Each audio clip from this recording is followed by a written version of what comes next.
പക്ഷെ ലോക രാജ്യങ്ങൾ ഇന്ത്യയെ കാർക്കിച്ചു തുപ്പും. അങ്ങനെ കാർക്കിച്ചു തുപ്പണമെന്ന് ആഗ്രഹിക്കുന്ന കുറേയധികം ജനങ്ങൾ നമ്മുടെ കൊച്ചു കേരളത്തിലും ഈ ഇന്ത്യ മഹാരാജ്യത്തും ഉണ്ടെന്നാണ് നമുക്ക് മനസ്സിലാക്കാൻ സാധിക്കുന്നത്. കാരണം 2 ദിവസം മുമ്പ് അറസ്റ്റിലായ മലപ്പുറം സ്വദേശിയായിട്ടുള്ള മുഹമ്മദ് സനൂഫ്, അയാൾ 1 വർഷം മുമ്പ് പഹൽഗാം ഭീകരാക്രമണവുമായി ബന്ധപ്പെട്ട് മതസ്പർദ്ധ പ്രചരിപ്പിക്കുന്ന ഒരു കമൻറ്റ് ഈ ഒരു ഫേസ്ബുക്ക് കുറിപ്പിന് താഴെ എഴുതുകയുണ്ടായി. ഇവിടെ അന്തരിച്ച കൊല്ലപ്പെട്ട രാമചന്ദ്രൻ്റെ മകളുടെ അവർ പങ്കുവെച്ച ഒരു കുറിപ്പിന് താഴെ 1 വർഷത്തിന് ശേഷം അയാളെ തൂക്കി എന്ന് വെച്ച് കഴിഞ്ഞാൽ വെറും തൂക്കലല്ല, UAP അടക്കം ചുമത്തിക്കൊണ്ട് ഇനി വെളിച്ചം കാണാൻ പറ്റാത്ത രീതിയിൽ പൂട്ടിയിരിക്കുകയാണ് ഇപ്പം കേന്ദ്രം. അയാൾക്കൊക്കെ ഒരു ധൈര്യം ഉണ്ടായിരുന്നു. വിദേശത്തിരുന്നൊക്കെ ഇന്ത്യക്കെതിരെ എന്ത് തോന്നിവാസവും വിളിച്ചു പറയാം, നാട്ടിൽ വന്നു കഴിഞ്ഞാൽ ആരും പിടിക്കില്ല. ഇനിയിപ്പോൾ അത്തരത്തിലുള്ള ധൈര്യം പലർക്കും ഉണ്ടാകില്ല. കുറച്ച് സൂക്ഷിച്ചിട്ടേ പലരും പെരുമാറുള്ളൂ എന്ന് പറയുന്നൊരു കാര്യം, ഒരു ഗുണം ഇതുകൊണ്ട് ഉണ്ടായിട്ടുണ്ട്. യഥാർത്ഥത്തിൽ മാഷ് ഈ ഇന്ത്യയെ കാർക്കിച്ചു തുപ്പണം എന്ന് പറയുന്ന ആ വികാരമുണ്ട്, അത് ഇന്ത്യയിൽ ജനിച്ച ഇന്ത്യൻ പൗരനായിട്ടുള്ള ഒരാൾക്ക് ആ വികാരം എവിടെ നിന്നാണ് കിട്ടുന്നത്? അത് ഈ വർഗീയത തലക്ക് പിടിക്കുമ്പോൾ മനുഷ്യൻ്റെ തല തന്നെ മറ്റൊന്നായി മാറിത്തീരുന്നു എന്നാണ് ഞാൻ മനസ്സിലാക്കി.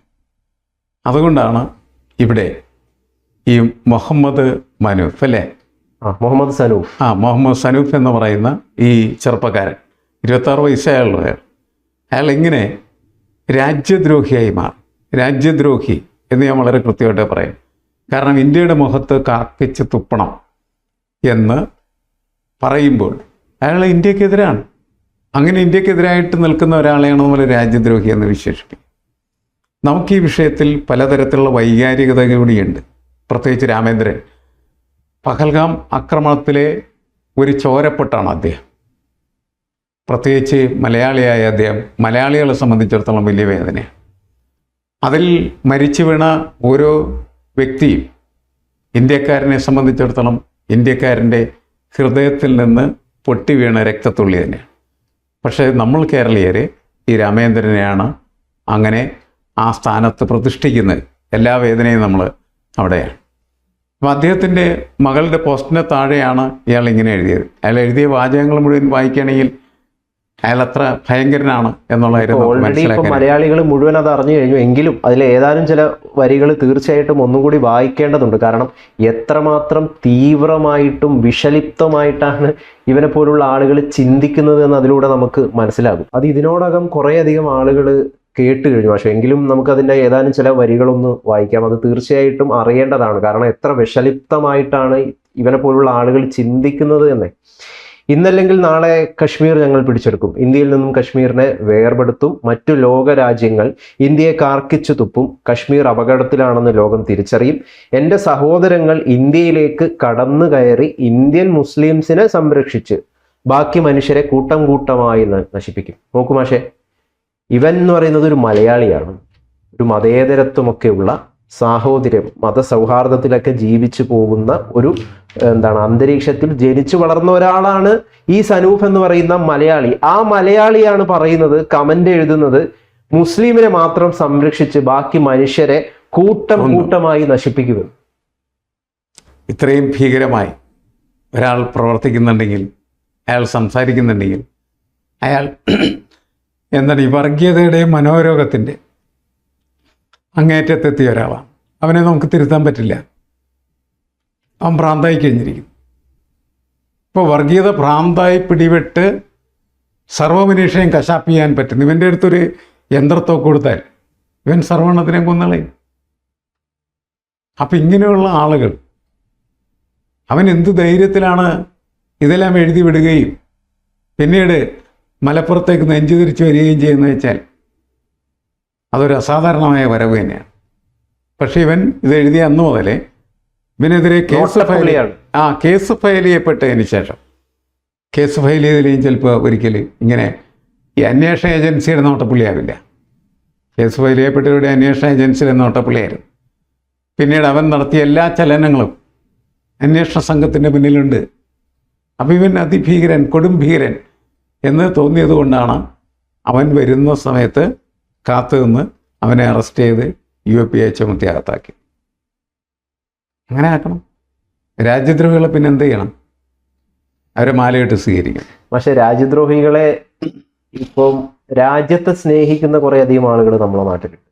ഈ രാജ്യസ്നേഹം എന്ന് പറയുന്നത് എന്തോ മോശപ്പെട്ട സംഗതിയാണ് എന്ന് പറയുന്ന ഒരു പ്രചരണം ഒരു ഭാഗത്തൂടെ നടന്നുകൊണ്ടിരിക്കുമ്പോൾ സ്വാഭാവികമായിട്ടും ഇന്ത്യൻ സംസ്കാരത്തെ അല്ലെങ്കിൽ ഇന്ത്യയുടെ ദേശീയതയൊക്കെ പുച്ഛിക്കുകയും ഇന്ത്യ പല നേട്ടങ്ങൾ ആഗോളതലത്തിൽ നേടി എന്നൊക്കെ പറയുമ്പോൾ ഈ കമൻറ്റുകൾ നമുക്ക് നിരവധി ആളുകൾ സ്മൈലിയൊക്കെ ഇട്ടുകൊണ്ട് പുച്ഛിച്ചുകൊണ്ട്, അതായത് ഇന്ത്യയുടെ അംഗീകാരം, ഇന്ത്യക്ക് ഗ്ലോബൽ സ്റ്റേജിൽ എന്തെങ്കിലും രീതിയിലുള്ള മേന്മ, നന്മ ഇതൊക്കെ ഉണ്ടായിട്ടുണ്ടെങ്കിൽ അതിനെയൊക്കെ പുച്ഛിക്കുന്ന നിരവധി ആളുകൾ നമ്മുടെ നാട്ടിലുണ്ടെന്ന്. അവരൊക്കെ എങ്ങനെയാണ് രൂപപ്പെടുന്നത്?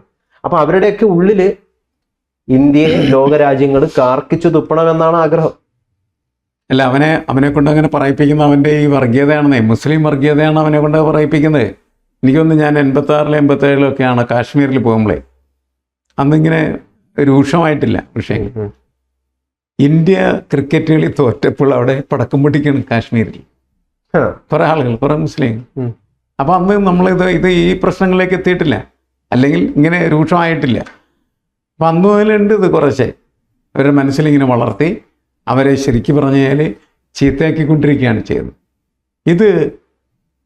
ഇതിൻ്റെ വർഗീയ നേതൃത്വം ഉണ്ടല്ലോ, അവരാണ് ഇതിനൊക്കെ മറുപടി പറയേണ്ടത്. ശരിക്കും അതാണ് നമ്മൾ കഴിഞ്ഞ ദിവസം അത് പറഞ്ഞു. പക്ഷേ ഇത്രയും മണിക്കൂറുകളായി ഇത് സംഭവം നടന്നിട്ട് കേരളം മുഴുവൻ ഇപ്പം വൈറലായിക്കൊണ്ട് സകലയിടത്തും ഈ വിഷയം ചർച്ച ചെയ്യപ്പെട്ടുകൊണ്ടിരിക്കുകയാണ്. ഇതിപ്പോൾ സംസാരിക്കുമ്പോൾ നമ്മളെ പറയും ഇസ്ലാമോഫോബിയാണ്, നമ്മൾ മുസ്ലിങ്ങൾക്കെതിരെയാണ് സംസാരിക്കുന്നത്, മുസ്ലിം വിരുദ്ധമായിട്ടുള്ള ആശയമാണ് PSN മാഷും ഗൗതമും കൂടി ഇരുന്ന് പ്രചരിപ്പിക്കുന്നതെന്നൊക്കെ ആളുകൾ പറയും. പക്ഷേ യഥാർത്ഥത്തിൽ അത്തരത്തിലുള്ള ഇസ്ലാമോഫോബിയ പ്രചരിക്കാതിരിക്കണമെങ്കിൽ അതിന് മുൻപന്തിയിൽ വന്നുകൊണ്ട് ഇവനെ തള്ളിപ്പറയാൻ, ഇവൻ നമ്മുടെ സമുദായത്തിൻ്റെ ആളല്ല, നമ്മുടെ സമുദായത്തിൻ്റെ ആശയമല്ല, ഇസ്ലാമിൻ്റെ ആശയമല്ല ഇവൻ പ്രചരിപ്പിക്കുന്നത് എന്ന് പറയാൻ ധൈര്യം എന്തുകൊണ്ട് സമസ്തയോ അവിടെയുള്ള തങ്ങൾമാരോ മറ്റുള്ള ആളുകളോ കാണിക്കുന്നില്ല? എന്തുകൊണ്ടാണ്? അപ്പൊ ഇവൻ എൻഡോസ് ചെയ്യുകയാണോ? ഇവൻ നമ്മുടെ ആളാണ്, ഇത് ഇസ്ലാമിൻ്റെ തന്നെ ആശയമാണ് എന്ന് പറഞ്ഞിട്ട് എൻഡോസ് ചെയ്യുകയാണ് അവരുടെ ഈ ഒരു നിശബ്ദത എന്ന് പറയുന്നത്. അല്ല, പല ഘട്ടങ്ങളിലും നിശബ്ദത എന്ന് പറയുന്നത് കുറ്റകരമാണ്. അതുകൊണ്ടാണ് അതിന് കുറ്റകരമായ മൗനം എന്ന് പറഞ്ഞ പേര് വന്നത്. ഇവർ ചെയ്യുന്നത് ശരിയല്ല. ഇവൻ ആരാണ്? ഇവൻ ഒരു കേരളീയൻ പോലും അല്ല ശരിക്കും. കാരണം അത്രമാത്രം നമ്മളെ വെറുക്കുന്ന, ഇന്ത്യയെ വെറുക്കുന്ന, ഇന്ത്യയിലെ മനുഷ്യരെ വെറുക്കുന്ന ഒരു വെറുപ്പ് ശാലയാണ് ഇവൻ ശരിക്കും. അതിനെ ആ രീതിയിൽ തന്നെ കാണണം, എതിർക്കുകയും ചെയ്യണം. അതില്ലെങ്കിൽ വലിയ അപകടമാണ്. അതുകൊണ്ടാണ് ഈ മൗനം വളരെ അപകടകരമായി തീരുന്നത്. എന്തുകൊണ്ടാണ് മൗനം എന്തുകൊണ്ട് തുടരുന്നു? അതെ, മൗനം അപകടമാണ്. അതവർ തിരിച്ചറിയുന്നില്ല. ഇവർ ഇത്തരം ആളുകളെ കൊണ്ട് നടന്നു കഴിഞ്ഞാൽ പിന്നെ എല്ലാ ആളുകളും ഇവർക്കെതിരായി തിരിയും. ബാക്കിയുള്ള ആളുകൾക്ക് ജീവിക്കണമല്ലോ അവിടെ എന്നായിരിക്കും അവർ ചോദിക്കുന്നത്. ഇപ്പൊ കഴിഞ്ഞ ദിവസം DYFIക്ക് എതിരെ പോലും പലരും പ്രചരണം നടത്തുന്നുണ്ട്. DYFI ഹിന്ദുത്വയും ഇസ്ലാമിക രാഷ്ട്രീയവും അല്ലെങ്കിൽ രാഷ്ട്രീയ ഇസ്ലാമം എന്ന് പറയുന്ന ഒരു വിഷയത്തിൽ ഒരു ചർച്ച, തുറന്ന ചർച്ച P ജയരാജൻ്റെയൊക്കെ നേതൃത്വത്തിൽ നടത്തി. അതിൻ്റെ ഫോട്ടോകളൊക്കെ സോഷ്യൽ മീഡിയയിലൊക്കെ പങ്കുവച്ചു. നിരവധി ഇസ്ലാമിസ്റ്റുകളാണ് വന്നിട്ട് ചീത്ത വിളിക്കുന്നത്. അതായത് നിങ്ങൾ ഹിന്ദുത്വയെ നിങ്ങൾക്ക് എന്ത് വേണമെങ്കിലും പറയാം, നിരന്തരം 24 മണിക്കൂറും ഹിന്ദുത്വയെ ചീത്ത വിളിച്ചുകൊണ്ടിരിക്കുക. പക്ഷേ രാഷ്ട്രീയ ഇസ്ലാമിനെ പറ്റിയിട്ട് നിങ്ങൾ ഒരൊറ്റൊരക്ഷരം മിണ്ടരുത്, എതിർക്കരുത് എന്നാണ് അവർ പറയുന്ന പോയിന്റ്. അതായത് പൊളിറ്റിക്കൽ ഇസ്ലാം എന്ന് പറഞ്ഞ് സംരക്ഷിക്കപ്പെടേണ്ട ഒരു സംഭവമാണെന്നാണ് അവർ പറഞ്ഞിട്ടുണ്ടാകും. നമ്മൾ അംഗീകരിക്കേണ്ട കാര്യമില്ല. കാരണം ഒരു മതേതര രാഷ്ട്രീയമാണ് നമ്മുടെ മുന്നിലെങ്കിൽ ഭൂരിപക്ഷ വർഗീയതയും ന്യൂനപക്ഷ വർഗീയതയും വർഗീയതയാണ്. അതിൽ ഭൂരിപക്ഷം ന്യൂനപക്ഷം എന്ന് പറയുന്നതിന് പ്രസക്തിയില്ല എന്നുള്ള. നിങ്ങൾ വർഗീയതയാണ് സംസാരിക്കുന്നതെങ്കിൽ നിങ്ങളെ വർഗീയവാദിയെ തന്നെയായിട്ട് കണക്കാക്കുകയും നിങ്ങളെ തള്ളുകയും ചെയ്യുക. അത് മാത്രം മനുഷ്യ ചെയ്യാൻ പറ്റുള്ളൂ. ഇവിടെ ഇത്തരം പോസ്റ്റൊക്കെ ഇട്ട് ഇങ്ങനെ ഒരുത്തൻ നമ്മുടെ ഇടയിൽ നടക്കുമ്പോൾ അവനങ്ങ് നടന്നോട്ടെ എന്ന് വിചാരിക്കുന്നത് അത്ര നിഷ്കളങ്കമല്ല. അതാണ് പ്രശ്നം. അവനങ്ങനെ നടന്നോട്ടെ എന്ന് കരുതാൻ പാടില്ല എന്നുള്ളതാണ്. കാരണം അവൻ രാജ്യദ്രോഹിയും വർഗീയ വെറിയനുമാണ്. അവന് വിടാൻ പാടില്ല എന്നുള്ള അഭിപ്രായക്കാരനെ. അല്ല, ഈ ഒരു ഇസ്ലാമിക സിമ്പതൈസേഷൻ ഉണ്ടാവല്ലോ മാഷെ, ഇപ്പൊ പല നെറുകേടുകൾ നടക്കുമ്പോഴും അതിനെതിരെ നിശബ്ദത അല്ല, നമ്മൾ അത് പലപ്പോഴും എന്തുകൊണ്ടാണ് ശരിക്കും യഥാർത്ഥത്തിൽ അത് നമ്മളിപ്പോ ഹിന്ദുത്വത്തിന്റെ കാര്യത്തിൽ അതിന്റെ പേരിൽ അത്തരത്തിലുള്ള ഒരു സിമ്പതൈസേഷൻ ഇവിടെ ഈ നാട്ടിൽ ആരും കാണിക്കുന്നതായിട്ട് ഞാൻ മനസ്സിലാക്കുന്നില്ല. കൃത്യമായിട്ടുള്ള എതിർപ്പുകൾ പ്രധാന രാഷ്ട്രീയ മുന്നണികളെയൊക്കെ നടത്താറുണ്ട്. പക്ഷെ ഇസ്ലാമിന്റെ കാര്യത്തിൽ വരുമ്പോൾ എന്തുകൊണ്ടാണത് അല്ല, മൗനം വരുന്നത്? അവർക്ക് അതിനകത്ത് കിട്ടുന്ന ഒരു സൗകര്യമെന്നോ സംവരണമെന്നോ വിശേഷിപ്പിക്കാവുന്ന ഒരു ന്യൂനപക്ഷമാണ് എന്നുള്ള, അതുകൊണ്ട് അവരെ പരിഗണിക്കാൻ കൂടുതലായിട്ട് എന്ത് ചെയ്യുന്നു, ശ്രമിക്കുന്നു. അത് പ്രീണനത്തിൻ്റെ തലത്തിലേക്ക് പോകുമ്പോഴാണ് അപകടമായിത്തീരുന്നത്. ഇപ്പോൾ ഞാൻ പറയുന്നത് മുസ്ലിങ്ങൾക്കെതിരായിട്ട് എവിടെയെങ്കിലുമൊക്കെ അനീതികളുണ്ടാകുമ്പോൾ നമ്മളതിനെ എതിർക്കണം. തീർച്ചയായിട്ടും അതാണ് നമ്മളുടെ ജോലി. അത് ഹിന്ദുക്കൾക്കെതിരെ ഉണ്ടായാലും നമ്മൾ എതിർക്കണം, ക്രിസ്ത്യാനികൾക്കെതിരെ ഉണ്ടായാലും എതിർക്കണം. അനീതിയെ എതിർക്കുക എന്നുള്ളതാണ് നമ്മളുടെ ചുമതല. അനീതിയെ എതിർക്കുമ്പോൾ അത് ആർക്കെതിരെ എന്ന് നിങ്ങൾ നോക്കേണ്ട ആവശ്യമില്ല, അനീതിയാണെന്ന് നോക്കേണ്ട ആവശ്യമുള്ളൂ. മുസ്ലിമെതിരെ അനീതി ഉണ്ടായിക്കഴിഞ്ഞാൽ എതിർക്കണം, ക്രിസ്ത്യാനിക്കെതിരെ ഉണ്ടായാലും എതിർക്കണം, ഹിന്ദുക്കൾക്കെതിരെ ഉണ്ടായാലും എതിർക്കണം. ഇവിടെ പ്രശ്നം എന്താണെന്ന് വെച്ചാൽ പലപ്പോഴും ഹിന്ദുക്കൾക്കെതിരെയുള്ള അനീതി എതിർക്കപ്പെടുന്നില്ല എന്ന് പറയുന്നൊരു കാര്യമാണ്. ഇപ്പം നമുക്ക് കാശ്മീർ പണ്ഡിറ്റിൻ്റെ കാര്യം കഴിഞ്ഞ ദിവസം തന്നെ അങ്ങനത്തെ ഒരു വിഷയം നമ്മൾ ഡിസ്കസ് ചെയ്യാം. അപ്പം അതിനെ എതിർത്തേ പറ്റൂ, എല്ലാത്തിനെയും എതിർക്കണം. കാരണം അനീതികളാണെങ്കിൽ നമുക്ക് എതിർത്തേ പറ്റൂ. അതിനെ എതിർത്ത് കഴിഞ്ഞാൽ കാശ്മീരി പണ്ഡിറ്റുകളെ എതിർത്ത് കഴിഞ്ഞ് കഴിഞ്ഞാല് പണ്ഡിറ്റുകൾക്ക് നേരെ നടക്കുന്നതായ അനീതിക്കെതിരെ നമ്മൾ സംസാരിച്ചാൽ ആ അനീതിക്കെതിരെ സംസാരിക്കുമ്പം ഇരകളാണ് കാശ്മീരി പണ്ഡിറ്റുകൾ. വേട്ടക്കാരുണ്ടല്ലോ, ആരാണ് വേട്ടക്കാർ എന്ന് പറയുമ്പോൾ പ്രതികൾ ഇസ്ലാമിസ്റ്റുകളാകും, JKLF ആകും. അപ്പം അങ്ങനെ പറഞ്ഞു കഴിഞ്ഞാൽ ഇപ്പം എന്താണ് ഇവരെ എതിർപ്പുമായിട്ട് വരും. ഇവരെയാണ് ശരിക്കും പറഞ്ഞു കഴിഞ്ഞാൽ നമ്മുടെ പ്രധാന രാഷ്ട്രീയ പാർട്ടികളൊക്കെ ഇസ്ലാമിസ്റ്റുകളെ കൃത്യമായിട്ട് ഭയക്കുന്നുണ്ട് എന്ന് പറയുന്നത് ഒരു യാഥാർത്ഥ്യമാണ്. അങ്ങനെ ഭയപ്പാടില്ലാതെ നിലവിൽ കുറച്ചും കൂടി കാര്യങ്ങൾ മുമ്പോട്ട് പോകുന്നത് ഈ BJP RSS ഒക്കെയാണ്. അതുകൊണ്ട് തന്നെ ഈ വിഷയം വന്നതിന് ശേഷം ഞെട്ടിപ്പിച്ച ഒരു സംഭവം എന്താണെന്ന് വെച്ച് കഴിഞ്ഞാൽ പല ആളുകളും സോഷ്യൽ മീഡിയയിൽ കമന്റ് എഴുതുകയാണ്, BJP തന്നെ വീണ്ടും ഇന്ത്യ ഭരിക്കുന്നത് തന്നെയാണ് ഇന്ത്യയുടെ സുരക്ഷിതത്വത്തിന് നല്ലത് എന്ന് അങ്ങനെ ചിന്തിപ്പിക്കുകയാണ് യഥാർത്ഥത്തിൽ മുഹമ്മദ് സനൂഫിനെ പോലുള്ള ആളുകൾ. അതെ, BJPയെ വളർത്തുന്നത് ഇസ്ലാമിസ്റ്റുകളായിട്ടുള്ള ഭീകരവാദികളാണെന്നേ. അല്ലെന്താ തർക്കമുള്ളത്? അവരിതുപോലെയൊക്കെ ചെയ്തുകൊണ്ടിരുന്ന എല്ലാ ആൾക്കാരും RSSനെയും ഹിന്ദുക്കളെ അതുപോലെ തന്നെ ഹിന്ദുത്വ പാർട്ടികളെയും സപ്പോർട്ട് ചെയ്യും. ഇവരാണ് ഇതിൻ്റെ കാരണക്കാരെന്നാണ് ഞാൻ പറയുന്നത്, മറ്റാരുമല്ല. പക്ഷെ വളരെ വിഷമത്തോടു കൂടി പറയട്ടെ, നമ്മുടെ നാട്ടിലെ ചില കമ്മ്യൂണിസ്റ്റുകാർക്ക് പോലും ഇത്തരത്തിലുള്ള ഇവർ കാണിക്കുന്ന ഈ നെറികേടുകളെ കണ്ടില്ല എന്ന് നടിക്കുന്നുണ്ട്, അല്ലെങ്കിൽ കൃത്യമായിട്ടുള്ള നിശബ്ദത പുലർത്തുന്നുണ്ട്. അത് അന്തർധാരയിലുള്ള ഒരു ബന്ധത്തിന്റെ പുറത്ത് ആ ബന്ധത്തിന് എന്തെങ്കിലും വിള്ളലുകൾ സംഭവിക്കണ്ട എന്ന് കരുതിയിട്ടുള്ള നിശബ്ദതയാണോ ഇടത് ലിബറലുകൾ എന്ന് വിളിക്കുന്ന അല്ലെങ്കിൽ കമ്മ്യൂണിസ്റ്റുകാരെന്ന് വിളിക്കുന്ന ആളുകൾക്കിടയിൽ സംഭവിക്കുന്നത്? കാരണം ഇടത് സാംസ്കാരിക പ്രവർത്തകനായിട്ടുള്ള KN പോലും അടുത്തിടെ പറഞ്ഞത് എന്താണ്, ജിഹാദി കമ്മ്യൂണിസ്റ്റ് എന്ന് പറയുന്ന ഒരു കൽപ്പന അല്ലെങ്കിൽ ആ ഒരു വിളി എന്ന് പറയുന്നത് വലിയ മഹത്വമാണ്, അങ്ങനെ വിളിക്കുന്നതിൽ ഒരു തെറ്റുമില്ല, അതിനെ എൻഡോസ് ചെയ്യാണ് അദ്ദേഹം ചെയ്തത്. ഇതിൽ പലപ്പോഴും സംഭവിക്കുന്ന കുഴപ്പം എന്താണെന്ന് വെച്ചാൽ ഒരു പൊളിറ്റിക്കൽ ഇൻസ്റ്റിറ്റ്യൂഷനോ പൊളിറ്റിക്കൽ പാർട്ടിയോ മുന്നോട്ട് പോകുന്നതിന് എപ്പോഴും അവരെ സഹായിക്കുന്നത് പൊളിറ്റിക്കൽ ഐഡിയോളജിയാണ്.